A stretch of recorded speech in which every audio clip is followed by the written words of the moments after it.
আজকে আমি চিতল মাছের মুইঠা করব।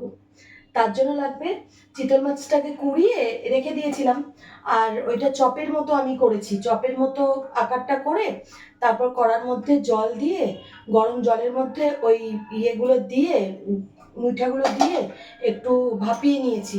ভাপিয়ে মানে পুরোটা সেদ্ধ করে নিতে হবে, যাতে ভেতর পর্যন্ত সেদ্ধ হয়ে যায়। তারপর এই রকম আমি পনির যেভাবে আমরা ছোট ছোট পিস করে কাটি, আমি এইভাবেই করি। করে তার মধ্যে নুন হলুদও মাখিয়ে রেখেছিলাম কাঁচা অবস্থায়। নুন হলুদ মাখিয়ে তারপর জিনিসটা সেদ্ধ করতে হবে। করে এবার এটা ভাজবো, এবার হালকা করে, খুব বেশি কিন্তু ভাজা হবে না। খুব বেশি ভাজলে আবার শক্ত হয়ে যায়। হালকা করে ভাজবো।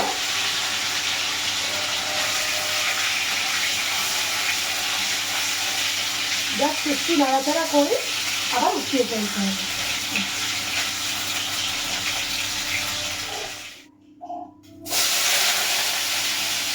তো গাদাগুলো ভাজা হয়ে গেছে, এবার দিয়ে দিলাম আলু। আলুটাও ভেজে তুলে রাখতে হবে। এবার আলুটাও হয়ে গেছে ভাজা।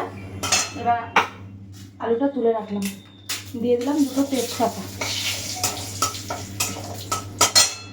এবার এখানে পেঁয়াজ, টমেটো আর কাঁচা লঙ্কা পেস্ট করে রেখেছি।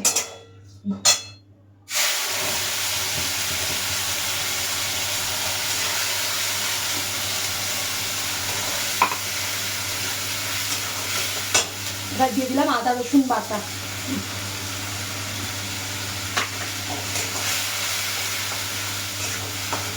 আর এর মধ্যে একে একে রেগুলার মশলাগুলো দিতে হবে। দিয়ে দিলাম হলুদ, দিয়ে দিলাম জিরের গুঁড়ো, আর অল্প একটু লঙ্কার গুঁড়ো।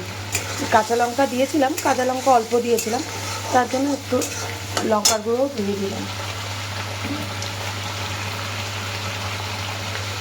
আর দিলাম কাশ্মীরি লঙ্কা গুঁড়ো একটু কালারের জন্য।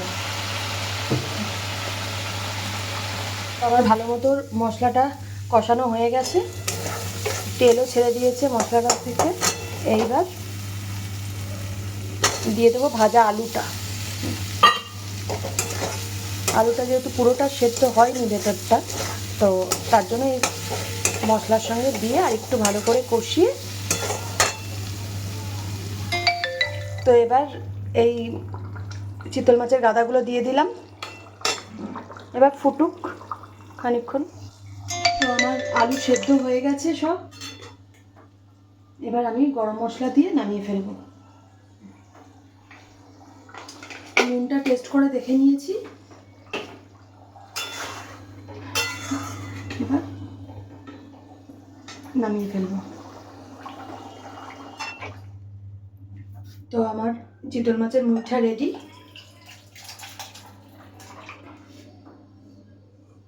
এই হয়ে গেল আমার চিতল মাছের মুইঠা। কেমন হয়েছে বন্ধুরা, দেখে আমাকে কমেন্ট করে জানাবেন। খেতে কিন্তু খুব সুন্দর হয়।